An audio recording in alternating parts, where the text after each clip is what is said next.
आपण पाहत आहात EDTV, बातमी अशी जिच्यावर तुम्ही ठेवणार विश्वास। जालना शहरात वाढत्या खुनांच्या प्रकरणामुळे पोलिसांची झोप उडाली आहे। विशेष करून हे सर्व खून धारदार शस्त्राने केले गेल्याचे निष्पन्न झाले आहे। त्यामुळे हे शस्त्र येतात कुठून याचा छडा लावण्यात चंदनझिरा पोलिसांना यश आले आहे।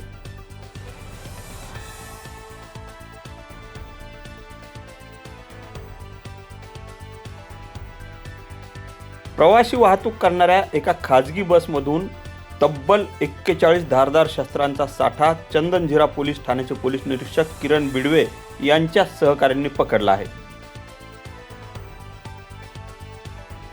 राजस्थान येथील अजमेर गावातून मागवलेला हा साठा परतूर आणि भोकरदन शहरात घातपातासाठी विकला जाणार होता। या प्रकरणी एक आरोपी शेख माजेद शेख लतीफ वय 23 राहणार राबिया मस्जिदच्या मागे डायमंड हॉल जवळ जालना याला अटक करून त्याच्याकडून शस्त्रसाठा जप्त केला आहे।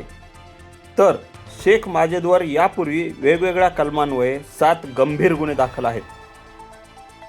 याच प्रकरणात मुख्य सूत्रधार असलेला इम्रान उर्फ इम्मा सलीम शेख राहणार इंदिरानगर जालना हा सध्या फरार आहे।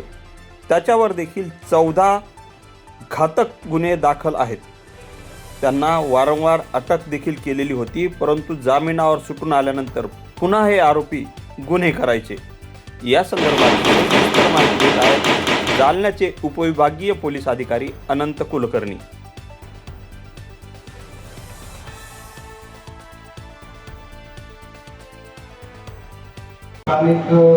चंदनझिरा पोलिसांनी खूप चांगली कारवाई केलेली आहे, त्याबद्दल माहिती देण्याकरता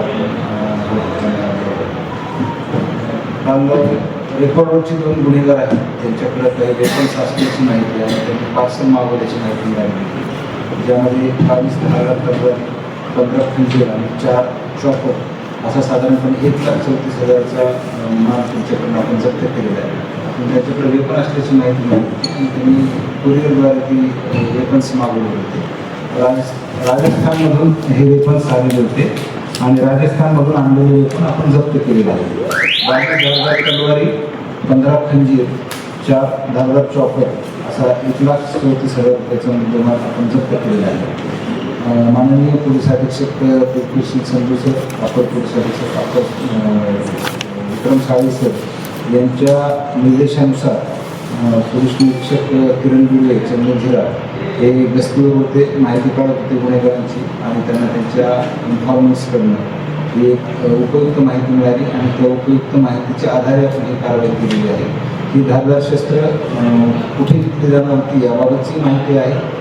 परतूर शहर, भोकरदन शहर आणि जालना शहर या शहरामध्येही काही ठिकाणी विक्री केली जाणार होती अशी माहिती आहे। हे बाय ट्रॅव्हल्सच आलेलं आहे, बाय ट्रॅव्हल्स आलेलं आहे आणि ती आपल्याला इन्फॉर्मेशन त्याची मिळाली होती, त्या आधारे आपण कारवाई। राजस्थानमधून वेगळ्या सोर्सकडनं मागवलेलं आहे, ट्रॅव्हल्स थ्रूच आलेलं आहे आणि आपण आता त्या जिथून मागवलेलं आहे तिथपर्यंत जाणार आहोत, कारण ट्रान्झॅक्शन जे केलेलं आहे आर्थिक व्यवहार, पैशाची देवाणघेवाण केल्याचं, पैशाचा व्यवहार करायचं त्याची माहिती आपल्याला मिळालेली आहे आणि त्या आधारे आपण आता पुढच्या तपासणीला तिथपर्यंत पोहोचणार आहोत। सर, यापूर्वी काय निष्पन्न झालेत का यांच्यावर गुन्हे?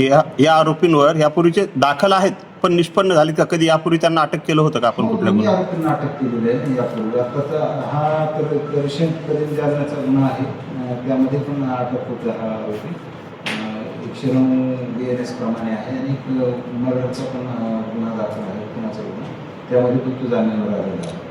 परतूर, भोकरदन, जालना शहरामध्ये शस्त्र वितरित केले जाणार होते किंवा विकले जाणार होते का? रेकॉर्डवरल्याच आरोपींना विक्रीसाठी आणलेले होते की कसं काय होतं? काय होतं ते आपण डिटेल्स पर्यंत गेलो नाही, कारण काल आपण साधारणपणे यांना ताब्यात घेतलेलं आहे आणि आज रिमांडला हजर केलेलं आहे, तो तसंच अवधी झालेला आहे। साधारणतः तलवारीचं काय किती लाख विक्री करणं वगैरे खरेदी करणं अजून ते सगळे डिटेल्स आपण घेणार आहोत त्याच्यामध्ये, की त्याची आणि व्हेरिएबल आहे किंमत, अशी काही फिक्स नाही, म्हणून जसं ग्राहक मिळेल त्याप्रमाणे ती किंमत करून राजस्थान हे जी अजमेरमधून आहेत। या प्रकरणाचा छडा लावण्यासाठी चंदनझिरा पोलीस ठाण्याचे पोलीस निरीक्षक किरण बिडवे यांच्यासह पोलीस उपनिरीक्षक रवी देशमाने, सहाय्यक फौजदार Rajendra Thakur, police head constable Prashant Deshmukh, Krishna Tange, Abhijit Waykos, Sharad Pawar, Madan Bahure, Vijay Bahure, Ramchandra Pawar, police constable Sunil Pagar, Sagar Khaire, Navnath Patil व महिला पोलीस मधु जयाती यांनी काम केले.